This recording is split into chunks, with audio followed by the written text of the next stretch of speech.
Hi, my name is Amber. My at is at Amby1518, and welcome back to my channel. I'm going to be recapping and reviewing episode 2 of The Ultimatum. I was supposed to do it on Thursday, but then I just didn't. And then I was supposed to do it on Friday, but then I went to go see. Did you guys know Shaq was a DJ? So I went to go see him. One of my good friends invited me because she got tickets from a fundraiser. And whoa, what an experience. I didn't know Shaq did that sort of thing. And it was so cool. And like, he was having people up on stage, and like, everyone was so like, oh my God, oh my God. You know, he's like taking pictures with them. I thought it was just really sweet. Don't mind my dog's going absolutely nuts like a crackhead. So, anyways, season 2, episode 2 of The Ultimatum uh, starts off with a kind of continuation of what happened between Lisa and Brian, where Lisa literally assaulted him. I was kind of like easy on her last episode just because I don't know. I think I kind of missed the part where it was like this. I more so saw like the shoving of her hand, which is not okay in that regard. But I don't know. It's a whole different feel when it's literally like a smack, you know. So not cool.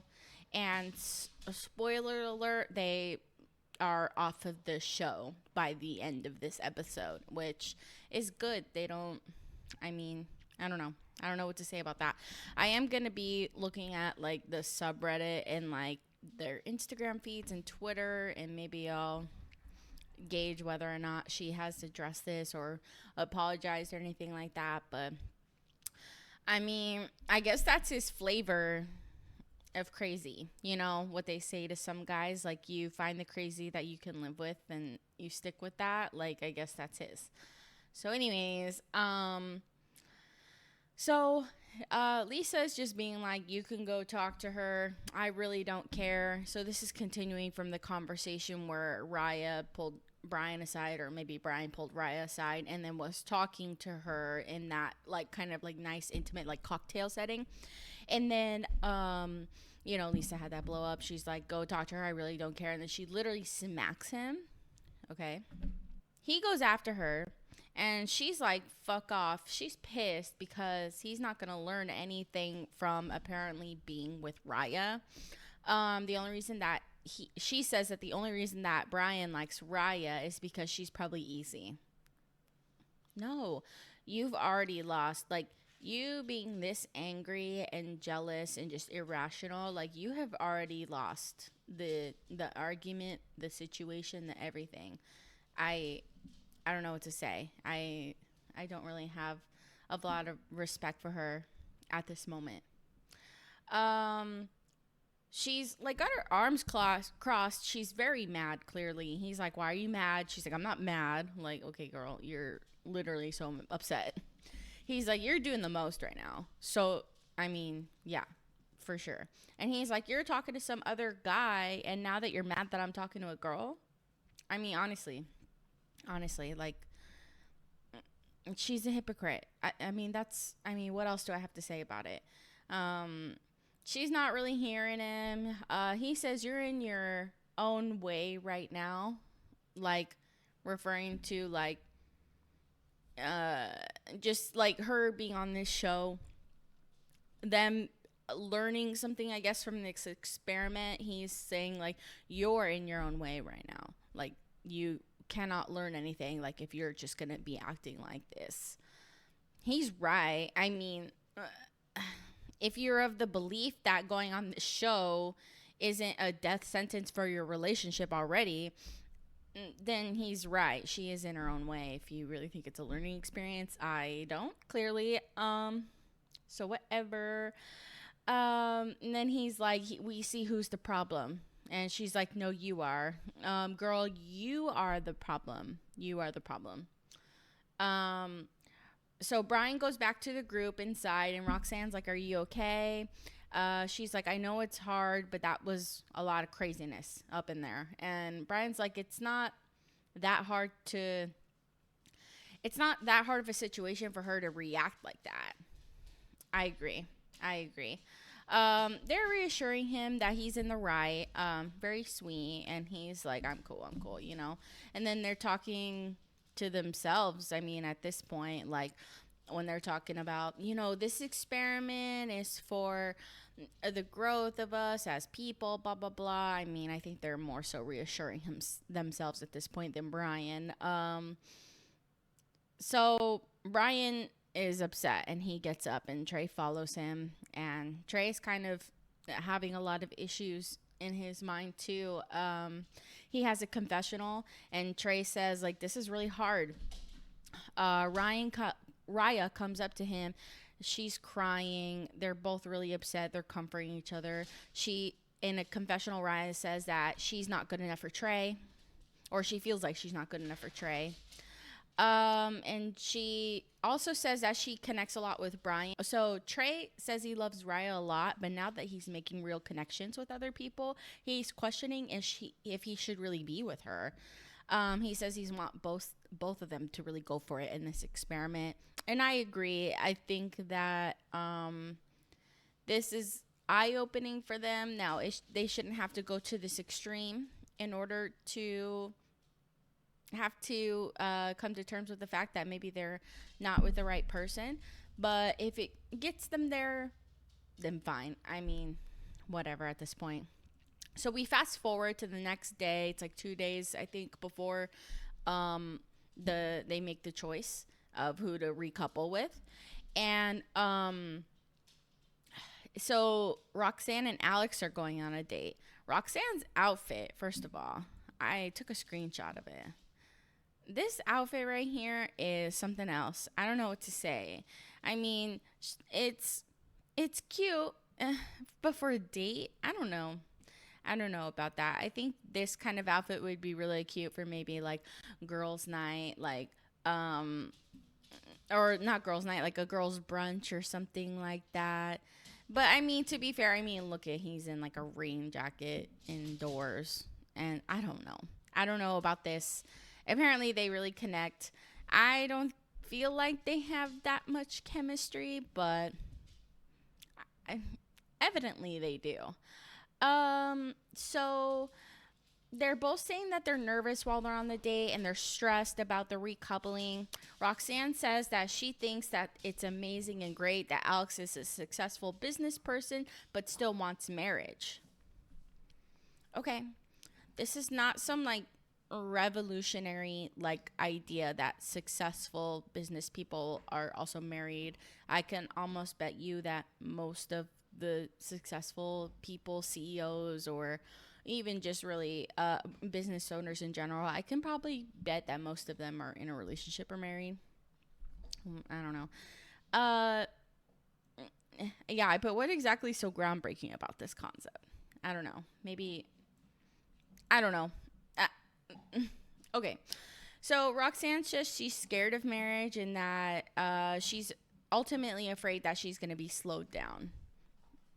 Okay, that's a valid and fair point. I think that a lot of people, especially really independent people, are scared of commitment because they feel like they're going to lose themselves in the relationship because it's about kind of catering to your partner. But the good thing about relationships is that you can set the terms of your own relationship. You can set what's normal in your relationship and what's healthy in your relationship. You don't have to go by like anyone else's standard, because it's your relationship. And I feel like at the age of, what did Tammy say? I listened to Tammy Talks. I'll put her link in the description. And she's like, she's 52. This 52-year-old woman should know by now. No offense. No offense. I'm just kidding. I'm just joking, okay? It's a joke, guys. Come on. So Alex and her are connecting on their finances too. Like, they're like, oh yeah, like we want to have our money separated and then blah blah, whatever. They're on the same page with that. Roxanne says she likes Alex a lot and she's really into him.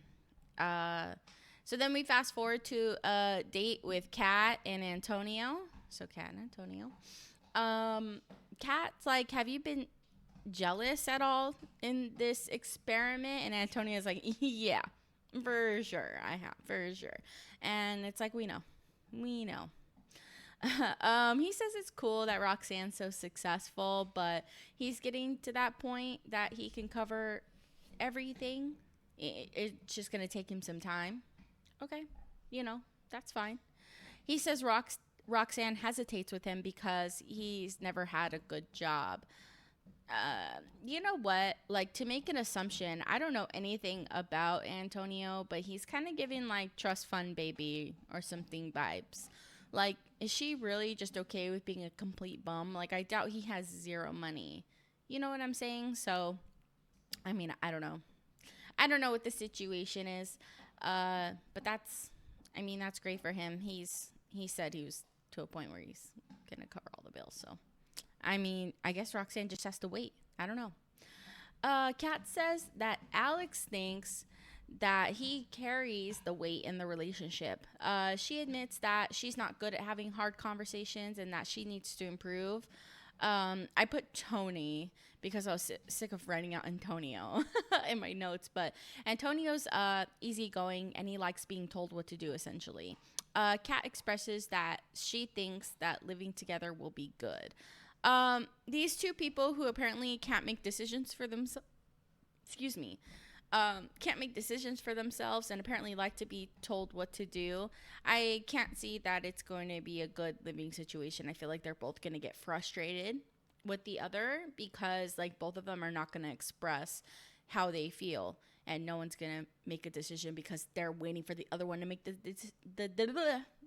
waiting for the other one to make the decision, but they're not going to do that like by their own confession, by their own statements about themselves. So, I mean, I don't know. I guess I was wrong earlier when I said it was 2 days until the choice. Now it's 2 days until the choice. So, the scene opens up with James and Raya. James is like, my jeans are so tight, my ass is popping out. And Raya says that she wants to see that. I didn't really think that they were feeling each other. Like, I feel Raya's feeling Brian a lot more. But, I mean, they do seem to have some chemistry, unless she's really faking it. But apparently, James has got a fat ass. So, I mean, period, honestly. James likes that they connect on their upbringing. They both have single parent backgrounds. His dad passed away, and he says that he wishes he would have seen his mom happy with his dad. And he starts tearing up, and Raya offers her hands for him to hold. And I'm not going to lie, that scene kind of had me tearing up too. I have some childhood trauma, and I feel similarly about wishing to see my parents in a different light than what I was raised with. So that's cool. And I'm glad that Raya is there to help him, or at least be emotional support for him.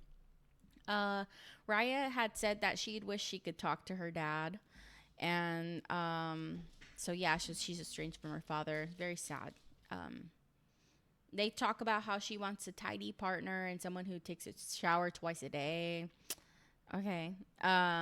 He apparently does these things, and she's like, "You want to live with me then? Like, if you apparently take 2 showers a day, sounds like a high water bill and dry skin, but okay." He says that he's leaning that way to choose her. So in the confessional, Ryan says, "I can see a marriage with James." Very interesting. I mean, they're not like gonna get married; like they're just gonna live together. Like 3 weeks is not long enough to see how someone would be in a marriage. I mean, it could potentially weed out some red flags, but like you're not gonna see everything. Ryan and Brian meet up, and she says after cocktail night that he has closed up, but she wants to still explore if they're a good fit for each other. And they're at this point, there's only one day until they're able to make a choice. Brian says that everyone's been connecting with each other in different ways. He likes that she's a good listener and that she thinks before responding instead of just responding emotionally, I suppose he's implying. Raya's like, it sounds like you want to be married from everything we talked about. And he says, yeah, just not right now because there needs to be trust in the relationship. That's very true. That's very true. They get to talking about bills, and Raya says, I expect the man to take care of the mortgage and rent, but then she would cover electricity, cable, and everything else. Okay. I mean, I have really no opinion on that. You guys do what you want, I guess. I mean, in an ideal world, you just have finances separated and then you could both pay for half. But I mean, me and my husband don't necessarily do it that way. And I mean, everyone's got to find their own way of doing things, right? Um, so she says that the groceries they would split. She likes to spend money. She's like, I'm going to get what I don't necessarily need, but if I want it, I'm going to get it. Okay. Brian's asked, what if your partner has a bad patch though? Like, I'm assuming he's meaning like if they like lose their job or something. And she's like, I'd step up, of course. And he says that the money that they make is for the family and to build generational wealth. Period. Everyone should be building toward that. I am just starting to build toward that, even though I'm 30 years old. But I mean, hey, it's never too late to start to try to build that generational wealth. She's like, oh, family's really important to you, Brian. He's like, yeah, it is. She's like, it's touchy for me. I wanted to have 4 kids when I grew up, but 2 years ago, I guess she got pregnant, and then the baby never had a heartbeat, so she had a miscarriage. She's hesitant to explore the option of having kids because of this, because she doesn't want to get re-traumatized. I totally understand, and that's her right as a woman to not have children if she doesn't want to. She's worried about her partner being able to accept the fact that she might not want to have kids. I mean, fair enough. And then she also says she's missing an emotional connection from her partner, and that's why she's on the ultimatum. Okay. So fast forward is a date with Trey and Lisa. Ugh, gosh, I mean, it kind of even feels like a waste of time going through this because they're literally gonna be off of the show. So basically, they said that they're feeling each other. Lisa, she says she feels better after cocktail night. She's like, I was probably really rude to Raya. You think? You weren't probably really rude. You were really rude. She says I gave her crazy girl vibes. Yeah. Trey's laughing with her, being like, you're a gangsta. Like, I don't know why he thought that this situation is funny now looking back on it, but okay. He says that he likes how passionate she is. Okay. Passionate, right? Then they hug. She's like, not everyone sees it that way. Yeah, I think like the United States of America doesn't see it that way. Everyone fucking watching doesn't see it that way. And then she's very flirty with him. He says, how do you feel about our dates? She's like, I don't like that I enjoy it.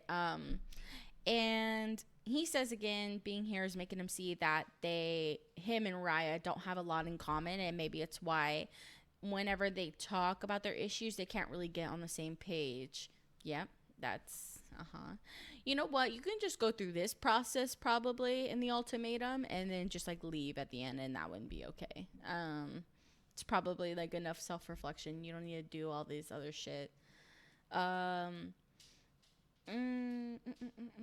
Lisa takes this opportunity to say that she didn't always used to be a girly girl. So this is coming off of Trey saying, like, you know, Raya likes to talk about like hair and makeup and stuff, and like I just don't know anything about that. And then Lisa comes in, she's like, you know, I wasn't always a girly girl. I didn't really care about that stuff until 5 years ago. I play all these sports, basketball, volleyball, track, soccer, blah, blah, blah. And I don't know. This is really pick me vibes right now, to be honest. She's like, let me list all the ways that I'm better and cooler than your girl, Raya. And it's giving like desperate for attention. I don't know. I mean, that's just my point of view, and I'm going to stand beside it. So,